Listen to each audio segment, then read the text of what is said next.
Welcome to a special Father's Day edition of the Illini Keeping It Orange and Blue Sunday night. You know how we do it. I'm Ryan Schroet, joined as always by my good friend and Urbana's finest, Kevin Ducey. What's up, Kev? What's up, Ryan? How you doing, man?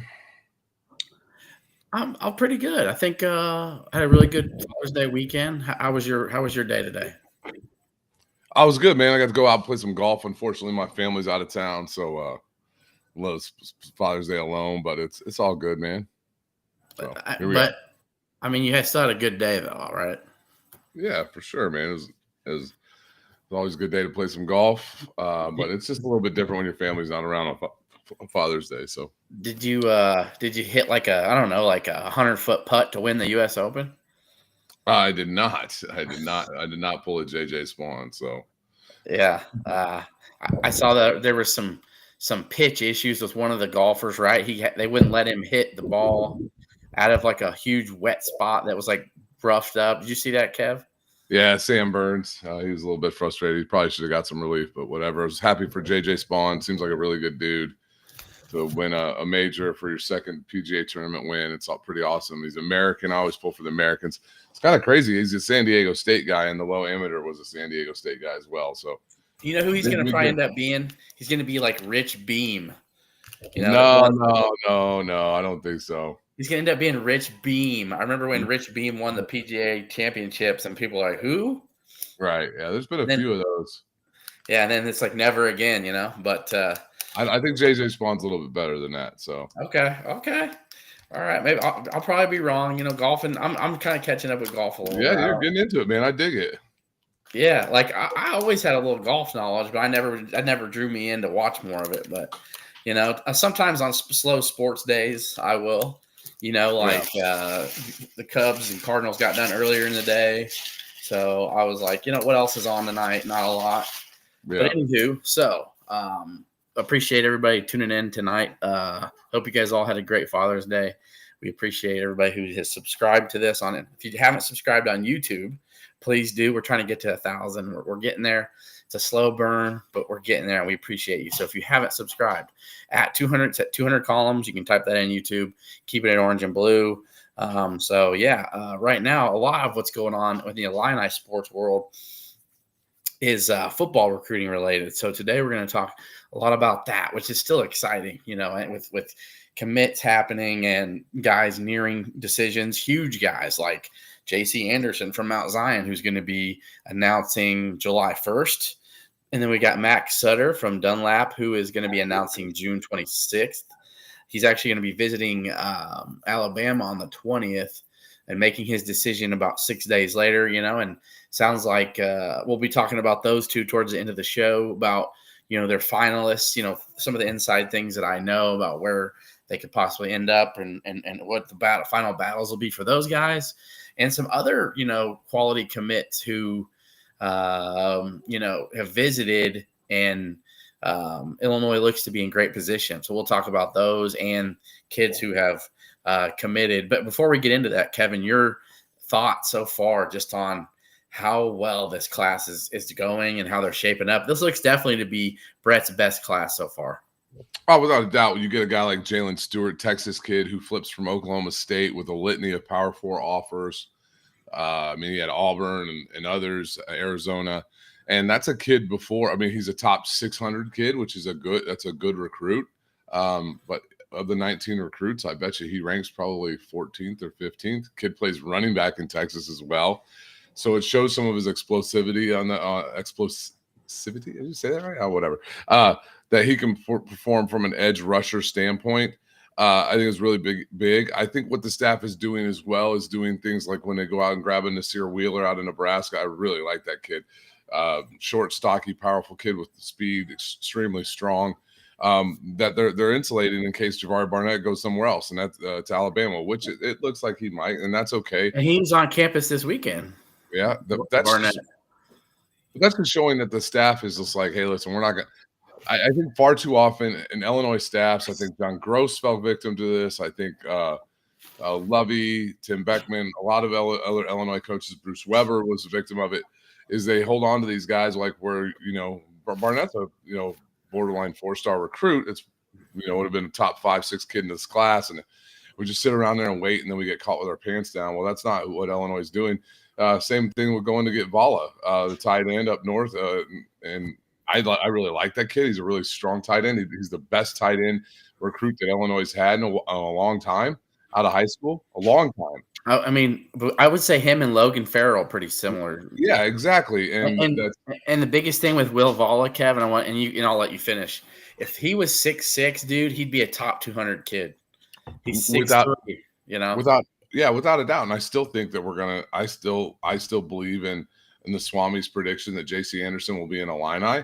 But if Max Suter and JC Anderson decide to go elsewhere, we've got a really good, solid tight end otherwise. So the staff just continues to grow and continues to perform well. And this class is not done. By the way, follow Illinois football on Twitter, on Instagram, wherever you get your information. You can see the litany of the 27 offers are going out now because that's officially open. And so that's just kind of exciting to see some of the kids that they've got their hands in. They still are Illinois focused, but you also see a lot of kids from Jersey and Texas and Florida, which is where the staff seems to have some strength. So that's exciting. 100%. I was just thinking about this. When you're getting kids to flip from like Oklahoma State and you're beating out Missouri and, just winning recruitments over Iowa, Wisconsin easily,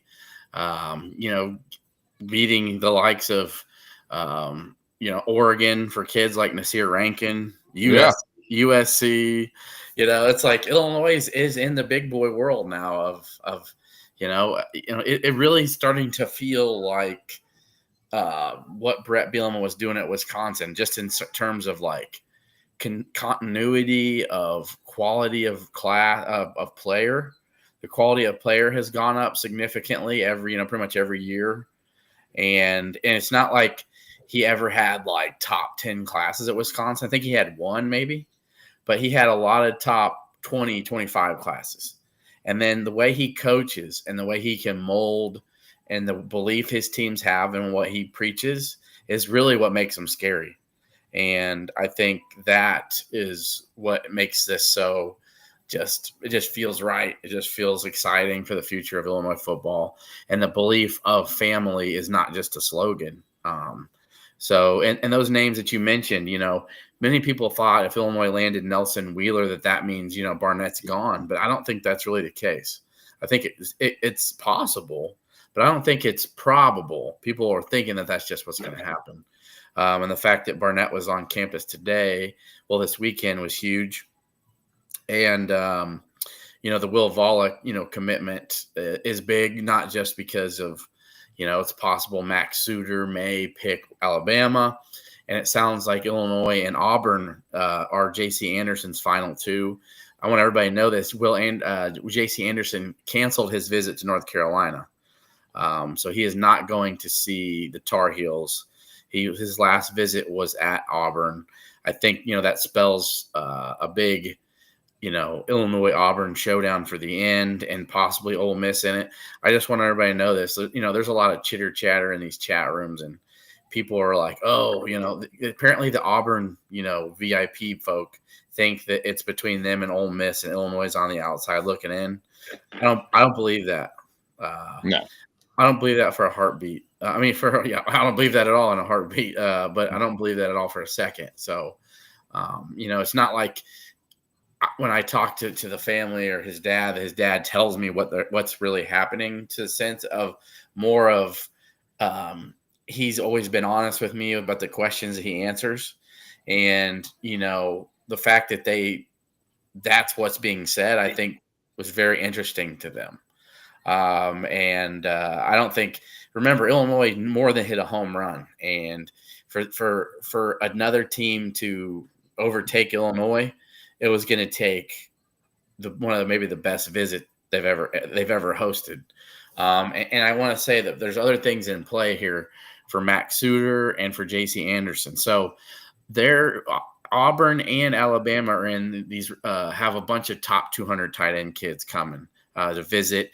And they have like priorities of, well, if one kid commits, then they're not taking the other. So Max Suter could pick Alabama and then Auburn has another kid that they're in on with Bama, and then that kid who has Bama and Auburn in his top two picks Auburn, and then J.C. Anderson's like, wait a second, so there's a lot of dominoes here at play, but a lot of people think, and me, I always thought Max Suter was less likely to come than J.C. Anderson, but from everything I'm hearing, Kevin, it sounds like Max Suter and Illinois sell is really making it hard for him, and and Bama has to really,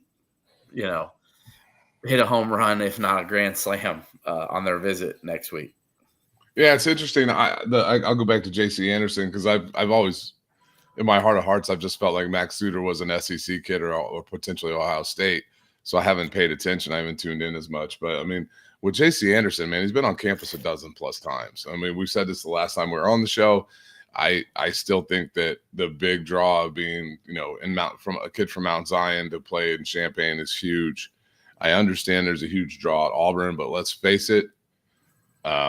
Where's your chance to win a conference championship or get to the college football playoff better right now? I mean, frankly, it's Illinois.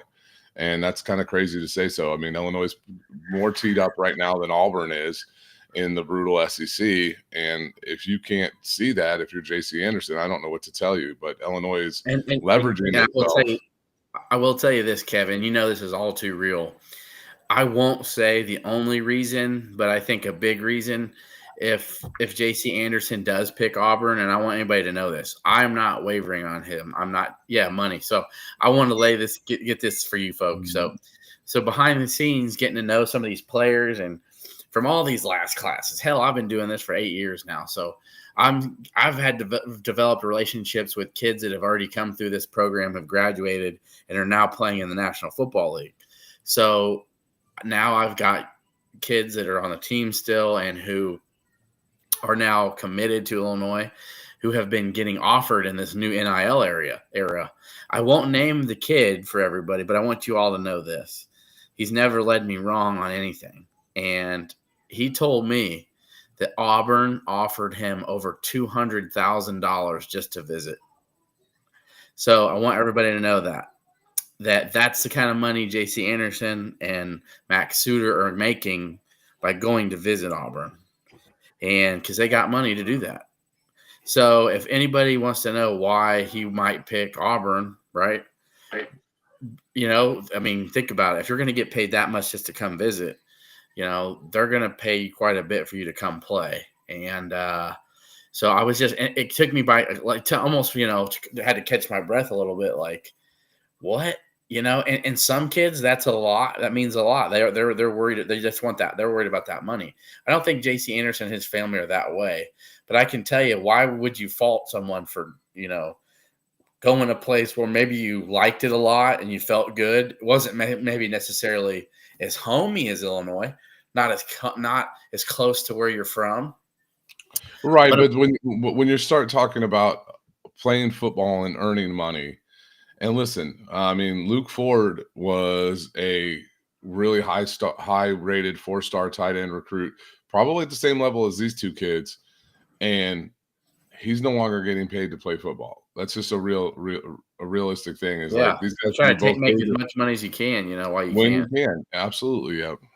So that is a real thing for people, and that's maybe a little pause for worry a little, but it was just those are things that are going on right now and at play for high school kids and their families to think about. But I still have J.C. Anderson coming to Illinois. Illinois is not out with Max Suter. So as a new crystal ball that I put up, Illinois was hosting some, a good, some top 500 kids, top 600 kids today. Isaiah Williams is the newest crystal ball. He's a top 550 safety / defensive back from Texas. Had offers from Utah, Illinois, Oregon State, LSU, and Missouri. And so top 550. He's from Fort Bend, Marshall, Missouri City, Texas. You would say a high 3-star kid. And he's the number 58 safety in the country and number 83rd best player in the state of Texas. So that's quality. There's a lot of damn good players in Texas. Like, you could find probably 50 just in the Dallas-Fort Worth area, let alone the whole state that are probably going to all the top schools in the country. So he's the 83rd best player in the state of Texas, the 58th best safety in the country, 540 national composite of like near 88 and a half or something like that. So, but again, quality. It sounds like he will be canceling his visit to Utah. He already visited Oregon State last weekend, and so Illinois sounds like they're going to be getting. I've got my crystal ball in for him, so that's a big one. And another couple other kids. Well, your thoughts on that while I get to the next couple. Your thoughts on how well, think about Coach Parker and Aaron Henry just continue to get a plethora of very, and think about this too. He's 6 foot, 195. He's a good athlete. Like they're getting length and athleticism back there. Yeah, and I mean the kid's name's Isaiah Williams, so he's got to keep that going. That's the Illini. I think every 4 years we need a new one. Right. So of course he's going to commit to Illinois, but I remember I've said it on the show before. A 3-star kid in Texas is like a 4-star kid in Missouri, and so he seems very interested. I love what they're getting out in front of things, so it's exciting, man, for sure. There's another kid here who Illinois seems from all everybody I've talked to. He's an East Coast kid, but Kai Pritchard, 2026 offensive lineman from Donovan Catholic, Toms River, New Jersey kid. You would think, this is an easy Rutgers win, right? Because Greg Schiano's chopping wood. And let me tell you guys something. This top 220 national, okay, 4th best player in New Jersey, composite 90 or whatever, 300 on 247 apparently. Just Rivals has him up there in the top 300. Again, more 6'5", Kev, 6'5", 280 right now. Another road grader. It was between Duke, Boston College, Rutgers, and Illinois. And even though his visit was the first one, he just got done, sounds like, with Duke, Boston College, and Rutgers. So everybody just assumed he was an East Coast kid, but sounds like Bart Miller and Brett Bielema and what they do and the kids they put in the league is too enticing. So, I think offensive line talent, Illinois hasn't had problems getting that. And I think that continues to be, and this would be huge for the rankings, Kev. So he's a 4-star kid. Yeah, I would really like to get him. I mean, Kai Pritchard's been on the list for a long time. It'd be nice because I was surprised that we lost the kid that went to UCLA. I just don't understand why going to UCLA, but whatever. So, I think we've discussed that. We've discussed that a little bit. Micah Smith, I think the biggest thing with that would be is that it's LA. Sure. It's LA, and UCLA has some money probably to spend. So I don't think anybody who's saying, I'll go. Here's another thing too I want Illinois fans to think about. Just because Illinois misses in the first cycle, trust me, there's kids that are going to commit somewhere else. Yeah, for sure. And they'll swing back through to Illinois because of how they get treated, how they go about their business, and the production. If Illinois wins another 9-10 games this year, 11 games, you don't think some of these kids that don't get to play that first year somewhere like a UCLA aren't going to look at it and say, you know what? I think I might go back to Illinois. I mean, I was just talking about Luke Ford. I mean, that was a classic example, even though he didn't turn out to be all that great at Illinois, but whatever. Yeah. So another kid that I want that's going to be big here, and it sounds like he's going to be announcing maybe this week. I thought it was this week. I thought it was going to be July 1st. That's what I was told. I was told that Nick Hankins. Yeah, that sounds like a lock. Yeah, Nick Hankins was supposed to be like a late June, early July announcement, but sounds like he's going to be announcing possibly this week. And that was big because remember, Tennessee wanted him. He visited Missouri. And remember, Missouri's a 10-win team the last 2 seasons, 10, 11 wins. So it's SEC school. It doesn't matter. He is from Belleville, so it helps that it's an Illinois kid. But again, Kevin, top 13 kid in the state, top 350 national. Illinois is getting some of the best players in the state of Illinois too. So it just continues, the process of their recruiting getting better, but they're keeping some of the best kids in state way more than they have. Yeah, absolutely. It's been a really impressive how Illinois and Bielema have handled the state. So you have Nasir Rankin, the number 2 kid in the state's committed to Illinois.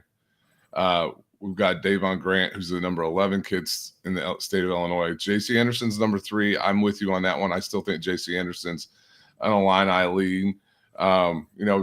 Messiah Tilson to Rutgers is kind of weird.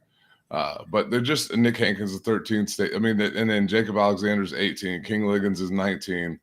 Tony Belongai is 22.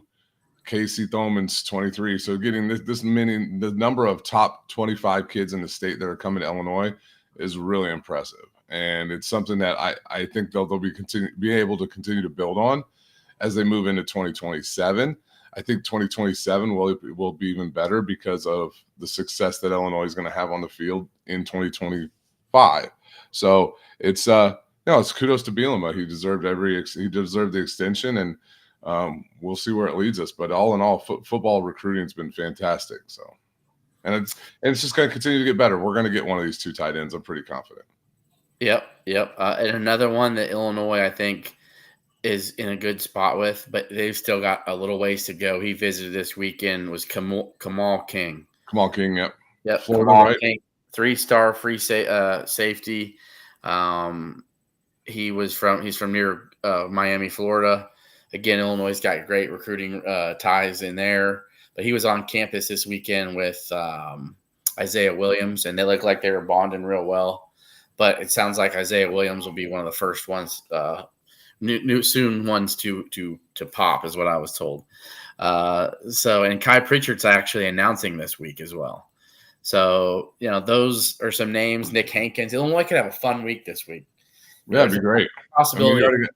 And you got 19 kids. You got 19 kids already in the class. It'd be great. So the next 2 weeks, actually, Kevin, and all Illini fans. Today's the 15th, so tomorrow the 16th, and then 2 weeks after that, you'll have Suter announced, and then J.C. Anderson will be ready to announce. So in the next 15, 16 days, there's going to be about 5 or 6 big-time commits that Illinois is in on and could be leading for or end up landing in. And that top 10 number could stay there and possibly move, Kevin. If you land a Sutter, a Pritchard, and an Anderson, those are all top 220 kids. You're going to move up. So it's scary, to be honest with you. And it's fun to be able to talk about that stuff. And I know us talking just football recruiting, I know there's a niche of Illini fans that, want to talk hoops, and that day will come. But as you know, there's not really tons to talk about hoop-wise, Kevin, unless you have anything. No, I mean, it's just no, I don't. It's kind of wait and see how things progress. I think it's really cool. Illinois signed a home and home with Texas Tech, so I think there's I think the schedule is going to be phenomenal this year for Illinois basketball. I think that's one thing to talk about. I saw they announced the Texas Tech game too. But finishing up here for football, just an exciting time with the recruiting class of 26. So it sounds like a big 16 days ahead. And then Kev, then you're a month away from fall camp starting. Yeah, and unfortunately, the way that I'm not going to knock him, the way that Brett Bielema runs things, we won't get much information on it. But we're just we're less than 3 months away from college football starting. So my goodness, 70, 60 some days or something like that. So that'll be great. What's up, Brendan? My good friend Brendan but you know what? Barry tuned in today, Kev. I don't know if you saw that in the chat. Yeah, he had his this is Barry. So yeah, we had our guy Barry, and he's been a while. Me and Kev actually met him, and we will never be able to disclose his true identity. But it was nice for him to say hello. And Remember, folks, Ohio State game. We're going to do another Keeping It Orange and Blue podcast cocktail. Yeah. No, sorry, cookout. Tailgate. Whatever, grill and Tailgate, Ryan. Tailgate. Spit it out. Yeah. Tailgate. Sorry. It's all those things in a bag of David French, who's on campus, who are we waiting on for basketball? I'm going to be honest, Illinois is going to have a lot of younger kids coming throughout the summer. I've been talking to my staff contact a little bit. Every week I shoot them a shot and ask him, who you got coming. And they've got a lot of there's more 2027 kids, 2028. I think they're trying to get some I can give you a list of names, actually, who they're working on getting for maybe late summer into the fall, actually. So I can talk about that for a minute. I asked a specific and maybe some names, Kev. When I say these names, you guys can tell me if you've already heard them or not. I think most of you guys probably have heard of a good shit. Like we know about, Costanza and all that. But I've got a list. So here we go. Colin Rice. Josiah Jervis. Yep. Dylan Mingo. Mm-hmm. Darren Rippey Jr. Senan Juan. Adam Omidoc. Oumiddoch.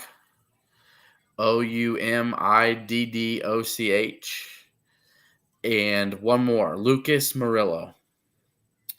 Those are some names from someone who obviously would know who that they are working on. And that's Kev, that's Murillo, Morrillo. Yeah. So they're working on him, working on, like I said, Adam Oumiddoch to come and visit this late summer into the fall, for some OVs and stuff like that. Yeah. The Senan Juan is kind of a sleeper one, in my opinion. But I will tell you this, you guys. I will be putting crystal balls in for Costanza, and I mean that. Yeah. When I'm told Illinois is in a really good place for somebody, I believe that. And then the big 7'3" Italian Kevin, Luis Suego. Yeah. Luis Suego. So Illinois is in good shape hoops-wise for 2026 already. And then Colin Rice, I heard, got Illinois in a really good spot there. The 6'7" shooter from Iowa. So okay. And you know what? As much as I believe that, it's just still anybody from Iowa coming to Illinois is just kind of from our dear friend Ked. I'll share this is that supposedly he does not get along with what's Iowa's head coach? He doesn't get along with McCollum? His son. Yeah. Interesting. That's the rumor. So yeah. I guess TJ Olsenberger better get her jump on there, huh? Right. That's the best way to go about it. But yeah, so if anybody doesn't have tons more questions, I think the biggest thing, since I know Kev's not with his family with Father's Day, but I am tired. Any special Father's Day Illini, memories, and not even Father's Day, but just Illini memories with your dad, Kev? Yeah, my dad was for my 10th birthday. My birthday's in September, but for my dad asked me what I wanted for my 10th birthday, and I said I wanted to go to a road Illinois basketball game. So I turned 10 in September of '88. And he's like, well, what game do you want to go to? And at that time, there was only one game, the road game that as a kid that I wanted to go to, and that was at Indiana. And so my dad and I drove through the ice storm early March of 1989 to go see Illinois play at Indiana. I think you guys know the outcome of that game. Hold on a sec, Kevin. Hold on a second. You've never told me you were at that game. I was at that game. You were at the Nick Anderson game? I was there. Yep. Oh my God, dude! How about this one? I had a program, and I got my aunt. I call her my aunt. My aunt Susie. She worked in the ticket office. Her grandson's pitching for Illinois now. But I got the program, and she said she would get the team to sign it, and I got every single player signed their on their face on the program, like it had their pictures, and somehow I lost the program. Oh my gosh, dude. Dude, that's got to be a core memory of yours, a favorite. Yeah. Like, where were you at there in the assembly hall in Bloomington? Where were you at? Oh, so when Nick Nick hits the shot, I was like way up toward, like, on the side of that where the goal is. So I saw the ball rip right through the net. It was like the rim was like, I was like in line with the rim that the ball went through. So you're up in the upper deck up there? Yeah, and it's pretty steep up there. And I started running around and jumping like a crazy kid, saying we're number one. And my dad, to this day, has a newfound respect for Indiana fans, because there wasn't a single Indiana fan that got mad at this little 10-year-old kid. They just let me have my moment. So, yeah, I was about to say, because that's special. I started going crazy, and my dad was just very reserved. And I found out later when he got to the car, he's like, I just didn't want to catch the wrath from the people around me. He's like, they're all pretty sad about losing. He was like, he was really excited, but he just was very calm about it. So. Sometimes the dads, they just gotta. He's more worried about me. They just gotta be the mature one. So as we finish up here, do a little final thought. I'll go first, Kev. Mine's more of just a matter of fact, and I think today, this weekend, hopefully your family will be around you soon. And you get to see them. But I've actually had a couple followers of mine, and Kev, I don't know if you've seen or not. He was in some of the chats we're in. He's been having a rough go of it, and just mental health of like, do I want to live? Like, just different problems that people are going through. And, I can just tell you this, I've had enough issues in my life to where I could take those and not want to be around anymore. But I want to take a moment for all my friends and followers who watch this, that there's always people out here that care about you. And a couple of my followers have just been having some mental struggles, and it never feel like you're alone. You're not, even if you do feel like that, and that you're not. I can tell you this, Kev, as you grow older, you feel like sometimes people don't reach out to you anymore. Maybe they don't care about you, Yeah.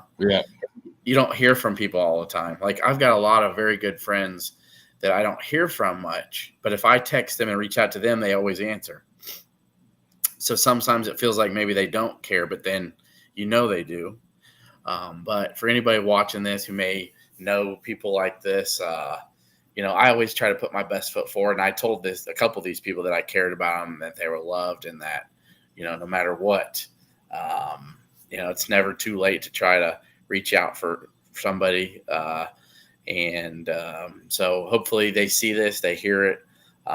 If you know anybody that's like that, don't be scared to tell them that you care about them, and it's worth for them to stick around, even if they don't have kids yet. Father's Day weekend, they felt lonely, whatever, Mother's Day, their mom died. The holidays can be really tough for people. I know my friends that have lost their dads, that today's tough. So. Yep. So I just wanted to say that for anybody out there who's going through that, because it just was alarming to me. I had a couple people both were feeling like that, and they if they're posting stuff like that on social media, that's a cry for help. So just wanted to say that. I appreciate everybody who watches this, and I hope you guys all had a wonderful Father's Day weekend. All right, Kev. Yeah, I would just say this is that, you're never alone. And I think Brian and I, we spoke open about our faith on this, that we're serving God more. God's with us all times, and sometimes we have to realize and seek our value there. So, but I don't want that to be what this podcast is about. But it's an opportunity to say something. Hey, this is not nearly as somber. It's actually pretty good. Pretty cool story is one of the Illini's own, and a local Illinois kid, a Springfield kid, Malik Turner, showed out in the UFL championship game with I think 10 catches and 188 yards and 3 touchdowns. Malik's had a couple runs in the NFL, played for your Cowboys, if I recall correctly, Ryan. I'll never forget, he had that big catch against Nebraska, right? Before Geronimo Allison got the touchdown, the big play that got us in range. So just happy for, Malik Turner. I was really liked the kid. Riley O'Toole, you guys know he's been on the show a couple times. Dear friend of mine spoke highly about Malik, and Chase Crouch spoke highly of him when I had the opportunity to meet him. So never had the pleasure of meeting Malik, but just really happy for him, and maybe this propels him into maybe getting a camp invite. So he had a hell of a UFL playoff. All together. I just saw that. Yeah, even in the first round or in the conference, their UFL conference championship, he had a touchdown and some big catches as well. And some of these guys in the UFL are getting chances. Every year, 2 or 3 guys get signed by NFL teams and make teams. And real quick, Dr. Jared Patel, hey, we love you too, man. I'm glad we mean so much to you. If I ever get to meet you, dude, I'll give you a hug and I'll show you how much you mean to me. He's got that MD PhD, and he looks like he's doing all right. I doubt we're that important to him, but appreciate it. That's what I have to say, but that is nice to say that. But yes, so we appreciate you guys. Again, my final thing, if you have not subscribed to us on YouTube, please do. We appreciate you. And and we plan on being back next weekend. Kev, I know you're tired. You probably need to hit the hay. So, huge game 4 from his Thunder. They came through, man. I was worried, man. You blew game 1. I'm like, I don't know, man. You can't get one in Indy. That's going to cost you. Yeah.